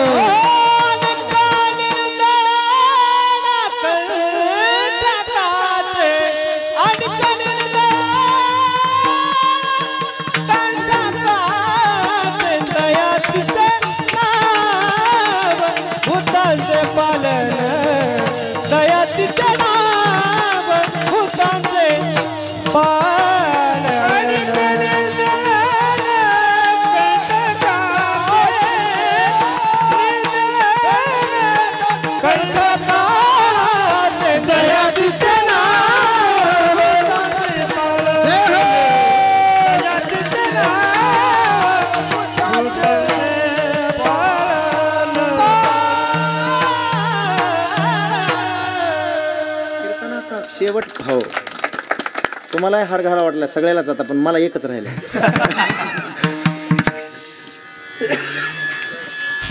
कीर्तनाचा शेवट आता 10 मिनिटांमध्ये फार गोड करणार आहे, फार गोड, अति गोड, अति गोड. उत्तर द्या. मराठा समाज आरक्षणासाठी आता लढतोय. पोरांनो, आता विशेषतः तिकडे बघतो मी, लक्ष तिकडे देतो.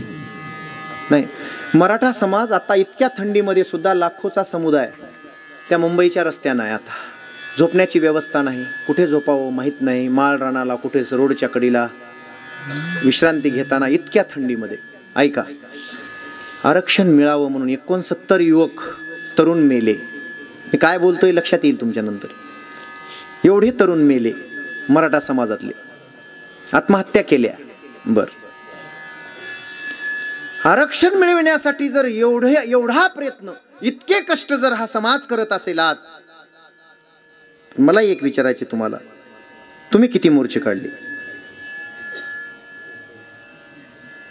बोला. हा, चहा तरी पाजूला कोणाला? आता आहे का मुद्दा, आहे का करेक्ट मुद्द्यावर कीर्तन आहे का? जे का रंजले गांजले, ज्याच्या हृदयात दया असते तोच रंजल्या गांजल्यांना जवळ करू शकतो, दुसरा नाही. ऐका, 1992 साली यशवंत विद्यालय अहमदपूरला शिकायला जाणारा हा महाराज, महाराष्ट्रात गाजलेली शाळा. त्यावेळी माझ्या वडिलांना विचारलं, त्या वर्ग शिक्षकानं टीसी ते फॉर्म भरून घेत असताना विचारलं वडिलांना, सही करा. बाबा म्हणले सही येत नाही. बरं, तुमची कॅटेगरी कोणती? बाबा म्हणले आम्हाला कायची कॅटेगरी, लक्षात येते का? आम्हाला कुठली कॅटेगरी? नाही हो, हे वंजारी लिहिलं याच्यावर, वंजारी समाज कोणत्या कॅटेगरीत असते? कोणते? म्हणजे तुम्हाला माहीत गुरुजी, आम्हाला काय माहीत? ते म्हणले मलाही माहीत नाही हो, मलाही नाही हो माहीत, मलाही माहीत नव्हतं. मला वाटतं तुम्हाला 1990ला माहीत नव्हतं. ज्या लोकांना कॅटेगरी नव्हती, ज्या लोकांना बॅच बिल्ला नव्हता, ते लोक, या दऱ्याखोऱ्यामध्ये भटकत असलेले लोक, ऊस तोडण्याशिवाय दुसरा धंदा ज्यांचा नव्हता, ज्यांचा उपयोग गुलाम म्हणून केला जात होता, या महाराष्ट्रामध्ये स्वातंत्र्यता मिळून सुद्धा गुलामगिरी म्हणजे रात्रंदिवस ऊस तोडावा आणि त्याच्यावर पोटपाणी जगावं, लेकरा बाळासह 8-8 महिने गावापासून दूर राहावं. बहुतांश समाज या डोंगरदऱ्यामध्ये असलेला माझ्या श्रीसंत भगवान बाबांनी डोंगरदऱ्यामध्ये फिरून फक्त एकच समाज नाही, डोंगरदऱ्यात राहणाऱ्या सगळ्या समाजाला सांगितलं, अरे शिक्षणाशिवाय तुमचा हा त्रास कधी कमी होऊ शकत नाही. तुम्ही जर शिकाल तरच या त्रासातून मुक्त व्हाल. एकर विका, असलेले 2-2 एकर 4-4 एकर विका, एकर विका, पण शिक्षण शिका. शिक्षणाशिवाय पर्याय नाही, तरुण उपाय नाही. आणि तेच काम पुढे माझ्या लोकनेते आदरणीय गोपीनाथरावजी मुंडे साहेबांनी सांभाळलं. मला हे सांगायचंय का, अंतकरणात कळवळा होता, ज्या समाजात जन्माला आलो त्याचा उद्धार करीन. तुम्ही जर म्हणलात आता तारखेसहित साहेब एका महिन्यानिशी सांगा तरी सांगू शकतो, त्यांच्या जन्मापासून इतीपर्यंत. हो, मला वाटतं पुन्हा मला कोणी कीर्तनाला बोलविणार नाही एवढा वेळ जर बोललो तर. म्हणजे आज नाही होणार ते, पण सांगतोय मी. माहित होतं यांचा विकास शिक्षणाशिवाय होणार नाही. आणि शिक्षणात आरक्षण दिल्याशिवाय डायरेक्ट उचलले हो नांगरा मागचे माणसं, दुसरी शिकलेले आणि चौथी शिकलेले आणि डायरेक्ट पोलीस. आणि जे पोलीस होते ते डायरेक्ट एका रात्रीमध्ये हजारो PSI. नाद करायचा नाही, नाद करायचा नाही. म्हणून एक सांगू, कुणाचेही फोटो देवाच्या बरोबरीनं मंदिरात लागत नसतात. देशाला अनेक पंतप्रधान मिळाले, देशाला अनेक राष्ट्रपती मिळाले, तेवढे मोठे माणसं मिळून सुद्धा त्यांचे फोटो आज कुठल्या मंदिरात नाहीत. चला माझ्यासोबत हजारो गावच्या मंदिरामध्ये देवाच्या बरोबरीनं आदरणीय साहेबांचा फोटो तुम्हाला मी दाखवतो. कोणीही उगाच फोटो लावित नाही, आपल्या आजोबाचे फोटो सुद्धा लावित नाही. ताई, या महामानवाचे फोटो सांगू, छत्रपती शिवरायानंतर छत्रपती शिवराय स्वराज्य मिळवून देण्यासाठी 36 वर्ष एका इतिहासकारानं लिहिलंय. वाचत जा, आपण वाचत जा, सुपीक डोकं बनतंय. एका इतिहासकारानं लिहिलंय, छत्रपती शिवाजी महाराज 36 वर्ष झोपले नाहीत. झोपले असतील तर फक्त घोड्यावरच झोपले असतील. रात्रीच्या लढाया केल्या, रात्रीचे युद्ध केले. त्यानंतर डॉक्टर बाबासाहेब आंबेडकर दीनदलितांना, त्यांना कळवळा, दीनदलितांचा, गोरगरिबांचा म्हणून 35 वर्ष अखंड संघर्ष केला. 18 तास अभ्यास केला, न्याय मिळवून दिला. आणि त्याच्यानंतरचा जर इतिहास असेल या महाराष्ट्राला तर तो आहे लोकनेते आदरणीय गोपीनाथरावजी मुंडे साहेब यांचा. 34 वर्ष पहाटे 4 वाजता गेलेला माणूस सुद्धा त्यांना भेटला. केशव उपाध्याय लिहितात एका पुस्तकात, केशव उपाध्याय त्यांचे स्वयं सहाय्यक PA त्यांनी एक पुस्तक काढलंय छोटंसं, त्याच्यात लिहिलंय, गोपीनाथ मुंडे नावाच्या माणसाला फार मोठं व्यसन होतं. कशाचं व्यसन? पहाटे 4 वाजताही माणूस भेटायला आला तर गोपीनाथ मुंडे त्याला भेटल्याशिवाय झोपत नव्हता, हे व्यसन होतं. कुठून आलात? जेवण झालंय का? परत जायला पैसे आहेत का? आणि पाठीवून हात फिरवायचा. पाठीवून हात फिरवणारा उपमुख्यमंत्री असलेला माणूस एका फाटक्या धोत्रातल्या माणसाच्या पाठीवरून रात्री 3-3 वाजता हात फिरवतो. हो, आणि अशाही गोरगरीब कष्टकरी शेतकऱ्यांच्या त्या चारा छावणीवर जाऊन रात्रभर राहतून लिंबाच्या काडीनं दातं घासून कांद्याची चटणी, ठेसा आणि भाकरन त्याच्यावर तेल मिसळून खातो उपमुख्यमंत्री असलेला माणूस. असा इतिहास महाराष्ट्रात दुसरा नव्हता, फक्त गोपीनाथरावजी मुंडे साहेबांचा होता. काय काय सांगू आता. 2003चं वर्ष साहेबांनी वैद्यनाथ कारखान्यावर हनुमानाचं मंदिर बांधलं. 7 दिवसाचा सप्ताह केला. 7 दिवस आम्ही उपस्थित होतो. 3ऱ्या दिवशी साहेब येणार होते, त्याला साक्षीदार मी होतो. इथं मला वाटतं दुसरं कोणी नाही, साक्षीदार मी होतो. कारण साहेबांच्या मागे फक्त 2 इथून तुमचं मंदिर आहे तेवढ्यावर मी 13 वर्ष राहत होतो. आता घर बाजूला झालंय माझं, म्हणजे बाजूला म्हणजे पलीकडे झालंय थोडं. साहेब होते तेव्हा मी 13 वर्ष एवढ्याच अंतरावर राहिलोय साहेबांच्या. पाहत होतो, रात्री कीर्तनावरून जायचो, तुमच्या वाशिमवरून, तुमच्या हिंगोलीवरून, तुमच्या नाशिकवरून आलो पहाटे 3ला 4ला. आणि साहेब जर आलेले असले तर अनेक लोक साहेबाला भेटण्यासाठी आतुरतेने वाट पाहत असत. मी म्हणायचं, या वेळेला का बसलात मामा तुम्ही, का बसलात बाबा तुम्ही? ते म्हणायचे, अजून माझी बारी आली नाही. मधून आलेल्या माणसाला विचारलं, भेटले का साहेब? बोलले का तुम्हाला? हो भेटली. काय काम होतं? महाराज दिसाला. जळू द्या म्हणला काम. ते माणूस, मला एक मनुष्य म्हणला, जळू द्या ते काम. मी म्हणलं काय काम? उगं थोडं काम होतं. काय काम काय होतं? काय नाही, थोडं ते आपलं वकिलाकडे काम होतं, ते वकील काम करीत नव्हता म्हणून साहेबाकडे आलतो. हा ऐकताय? म्हणलं झालं काम. कशाला काम? नाही झालं तर झालं महाराज. महाराष्ट्राच्या उपमुख्यमंत्र्यानं माझ्या डोक्यावरून हात फिरवावा आणि माझी विचारपूस करावी, माझं नाव विचारावं. कोण विचारायले? कोण विचारायले? एवढं अंतकरण, एवढं हृदय, एवढा कळवळा. आमच्यासारख्या फाटक्या लोकांविषयी एवढ्या मोठ्या माणसाला अहो देव भेटल्याचा आनंद झाला मला, तो मनुष्य म्हणाला. दुसऱ्या माणसाला विचारलं का आलात बाबा, उगा आम्हाला नाद काय असतंय, माणूस जवळ असला ना त्याची किंमत नसते माऊली, किंमत नसते, हां अजिबात नसते जवळ असलेल्या माणसाची. पायापाशी गंगान गुडघ्याला सांगा, तसं असते, तसं असते. ताई असं असे बाबा होते, त्यांना विचारलं बाबा मला नाद थोडा. म्हणलं का आलात, साहेबाला भेटायला आलतो. झालं काम, हो काय काम होतं. ते मनुष्य म्हणला काही नाही, जवाई जरा त्रास देत होता लेकीला. उपमुख्यमंत्र्याला सांगायला आलाय, जावाई लेकीला त्रास देतोय. मग काय म्हणले साहेब, फोन केला म्हणले साहेबांना. मला सुद्धा अंगावर शहारे येतात ते ऐकल्यानंतर. आजही सांगता नाही शहारे येतात अंगाला. असा माणूस पुन्हा होणे नाही, कधीच नाही. गेले दिगंबर ईश्वर विभूती, गेले दिगंबर ईश्वर विभूती, गेले दिगंबर ईश्वर विभूती, गेले दिगंबर ईश्वर विभूती, गेले दिगंबर ईश्वर विभूती, गेले दिगंबर ईश्वर विभूती, दिगंबर ईश्वर विभूती, गेले दिगंबर ईश्वर विभूती. राहिला कीर्ती जगामध्ये राहिला कीर्ती, जगामध्ये राहिला कीर्ती, जगामध्ये राहिला कीर्ती, जगामध्ये वैराग्याच्या गोष्टी आईला टकारी, वैराग्याच्या गोष्टी ऐकल्या टकारी, राहिला कीर्ती जगमाती, राहिला कीर्ती जगमाती, राहिला कीर्ती जगामध्ये राहिला कीर्ती, जगामध्ये वैराग्याच्या गोष्टी ऐकल्या टकारी, जगाच्या गोष्टी ऐकल्या टकारी.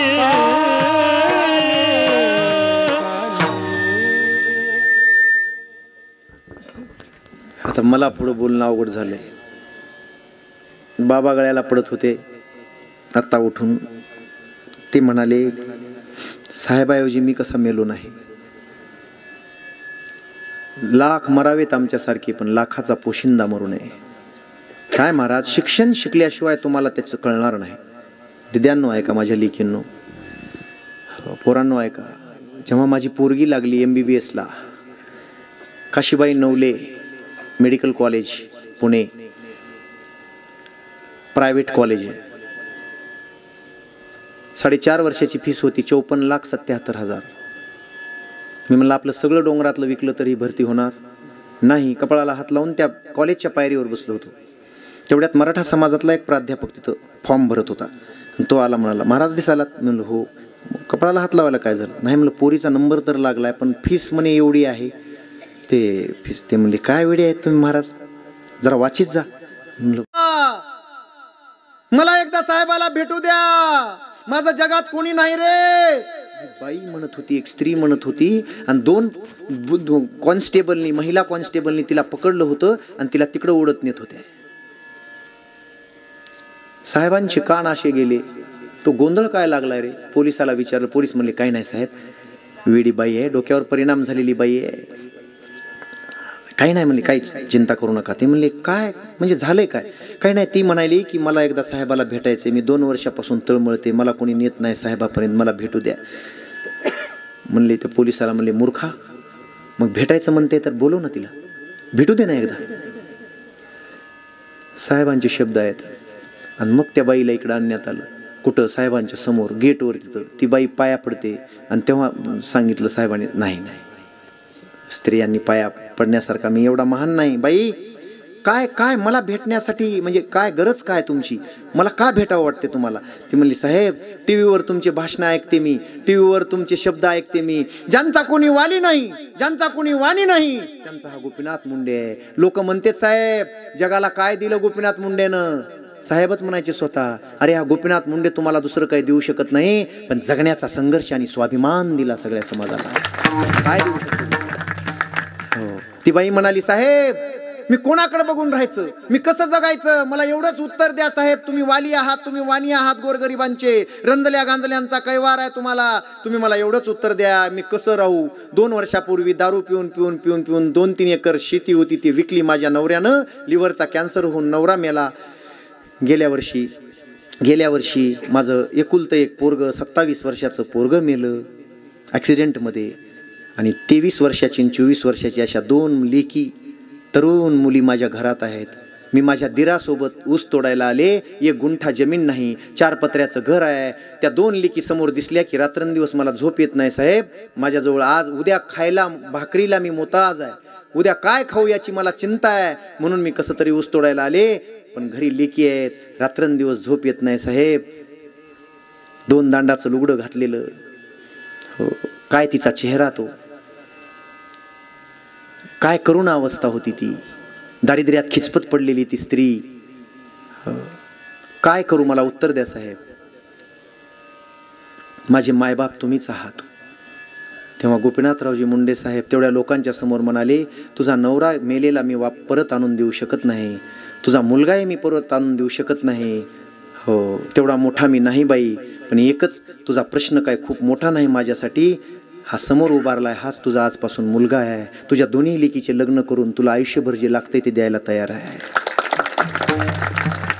याला म्हणतात जे का रंजले गांजले त्यासी म्हणे जो आपुले, तोची साधू ओळखावा देव तेथेची जाणावा. विठोबा रखुमाई विठोबा रखुमाई विठोबा रखुमाई विठोबा रखुमाई विठोबा जय विठोबा रखुमाई विठोबा रखुमाई विठोबा रखुमाई विठोबा रखुमाई विठोबा रखुमाई विठोबा रखुमाई जय विठोबा रखुमाई जय विठोबा रखुमाई ताई ताई ताई विठोबा रखुमाई जय जय विठोबा रखुमाई जय जय विठोबा रखुमाई.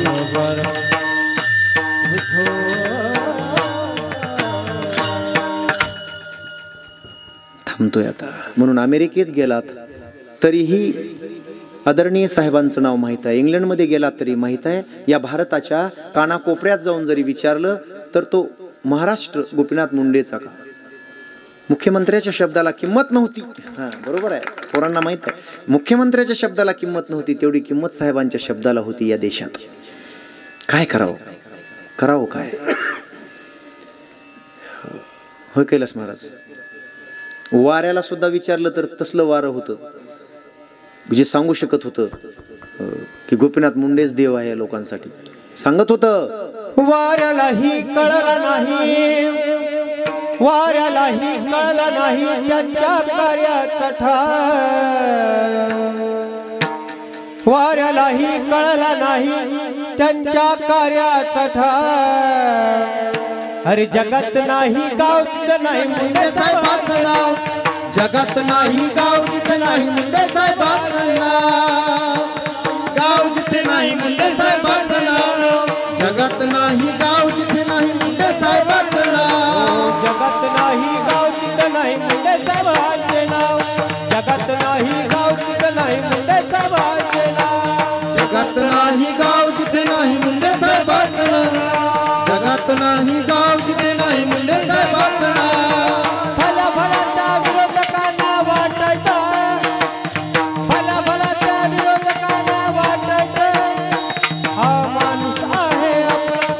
विरोधकही त्याने आपल्या लेकरावानी जपला, लेकरालाही ठाऊक आहे, लेकरालाही माहीत आहे असं युगंधराचं नाव. जगात नाही गाव तिथं नाही मुंडे साहेबांचे नाव, जगात नाही गाव तिथं नाही मुंडे साहेबांचे नाव, जगात नाही गाव जिथे नाही मुंडे साहेबांचे नाव, जगात नाही गाव जिथे नाही मुंडे साहेबांचे नाव.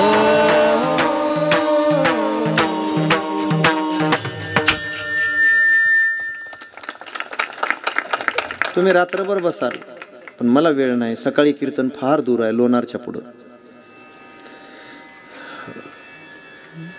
कोणाला माहीत नव्हतं, भल्या भल्यांना माहीत होतं आणि भल्या भल्यांना धाक होता.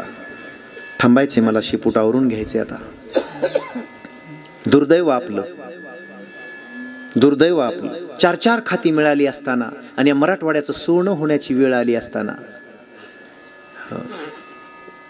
ग्रामविकास मंत्रालय, स्वच्छता, पेयजल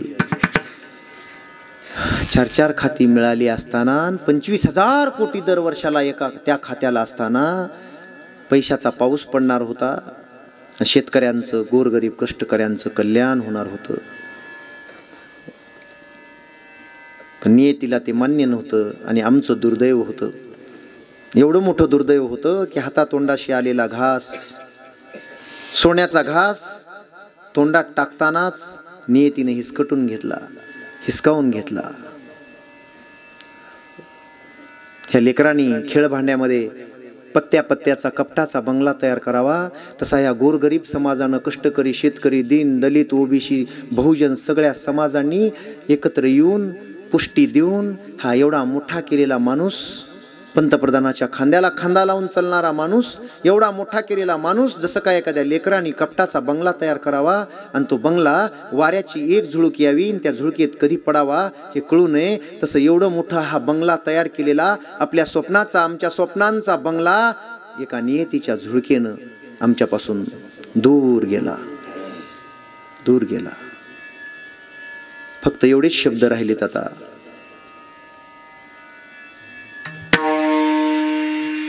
माझ्या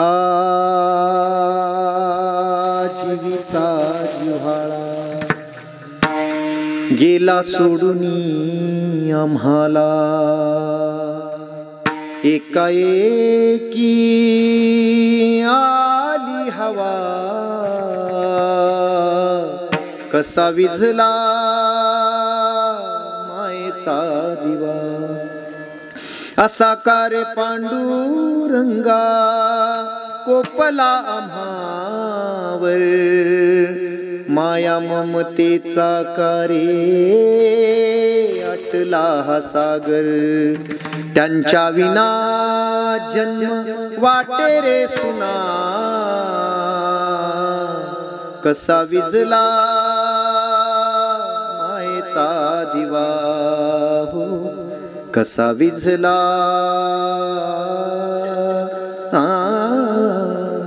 मायेचा दिवा. महाराष्ट्राची जनता ही नाथा विना नाथ झाली, मुंडे साहेब होते हो गोरगरिबांचे वाली, माया आणि ममता आमचा आधार तो होता, या गरीब जनतेचा कुठे हरवला नेता, कष्टकरी मजुरांची आज दशा कशी झाली, मुंडे साहेब होते हो गोरगरिबांचे वाली. असं वाटतंय मनाला देवाचरणी लीन व्हावं, माझ्या मुंडे साहेबांनी पुन्हा एकदा जन्मायावं, पुन्हा एकदा जन्मायावं. गोरगरीब जनतेची ही माया कुणी नेली, मुंडे साहेब होते हो गोरगरिबांचे वाली. काय होता गुन्हा आमचा, कशाची दिलीत साहेब सजा? राजकारणाच्या पटावरून आमचा राजा झालाय वजा, आता कोणाकडे जावं आम्ही आमचं घराणं घेऊन? आता जाण्यासारखं ठिकाण राहिलं नाही. पूर्ण महाराष्ट्रातील खोटी वागली, आमच्या मुंडे साहेबांना नजर कुणाची लागली, आमच्या मुंडे साहेबांना नजर कुणाची लागली, आमच्या मुंडे साहेबांना नजर कुणाची लागली, मुंडे साहेबांना नजर कुणाची लागली. पूर्ण महाराष्ट्रातील याची खोटी वागली, पूर्ण महाराष्ट्रातील याची खोटी वागली, आमच्या मुंडे साहेबांना नजर कुणाची लागली, आमच्या मुंडे साहेबांना नजर कुणाची लागली, आमच्या मुंडे साहेबांना नजर कुणाची लागली, मुंडे साहेबांना नजर कुणाची लागली. गेले बाळासाहेब ठाकरे, गेले प्रमोद महाजन, गेले प्रमोद महाजन, गेले प्रमोद महाजन, गेले विलासराव देशमुख, गेले सोडून तिघे जण, गेले सोडून तिघे जण, गेले सोडून तिघे जण, विलासराव देशमुख गेले सोडून तिघे जण, गेले सोडून तिघे जण. काय आमचे नाही करुणाचा भाकरी, अरे आमचे नाही करुणाचा भाकरी, आमच्या मुंडे साहेबांना नजर कुणाची लागली, आमच्या मुंडे साहेबांना नजर कुणाची लागली, तुमच्या मुंडे साहेबांना नजर कुणाची लागली, तुमच्या मुंडे साहेबांना नजर कुणाची लागली. जे कारंजली गांजली त्यासी म्हणे जो आपुले, तोची साधू ओळखावा देव. म्हणून देवाऱ्यात फोटो लावून काही लोक पूजा करतात, देव दैवत म्हणून पूजा करतात. अभंग मला वाटते सगळ्यांना कळला आणि चांगल्या पद्धतीनं कळलाय. का सुरू करू अजून एकदा? जे का रंजली गांजली त्याची. बघा ताईंना सुद्धा भागवत कथाकार ताई सुद्धा म्हणल्यात अजून सुरू करा, अजून महाराज. ताई ताई मी पाऊण तास कीर्तन जास्त केले, 45 मिनिट मला वेळ दिलता तुम्ही. 45 मिनिटाचाच वेळ माझ्याकडे होता, 2 कीर्तनं केलेत. तुमच्या कथेतून पॉकेट घ्यावं लागते आता दुसऱ्या कीर्तनाचं, कारण भगवान बाबांचंच कीर्तन करायचं बोलणं होतं, पण साहेबांवर सुद्धा 45 मिनिटाचं एक कीर्तन झाले. कसे करताव रे आता ते तिकडं तरुण तरुण सगळे. असो, माझी माणसं आहात, आपली माणसं आहात, आपली माती, आपली माणसं. फक्त मातीत घालू नका माणसं. आजचं कीर्तन मला त्या अनुषंगानं करायचं होतं. आम्हालाही लय हसवता येते, हसवणे कीर्तन नाही, हसवणे कीर्तन नाही, मनोरंजन करणे कीर्तन नाही, परिवर्तन म्हणजे कीर्तन आहे. वा, ते लहान लहान लेकरं सुद्धा जागे आहेत, डोक्याला काही न बांधताना किती टाळ्या वाजवायले. वार माझ्या वागा, तुझं दर्शन घेतो मी इथून. असे लेकरं जन्माला आहे. धन्य माता पिता तयाची. उद्या सकाळी उठायचं, आईचं दर्शन घ्यायचं, वडिलाचं दर्शन घ्यायचं न चुकता. कोण कोण घेणार? कोण कोण घेणार? नक्की नक्की. धन्यवाद सगळ्यांना, धन्यवाद. ज्ञानेश्वर माऊली.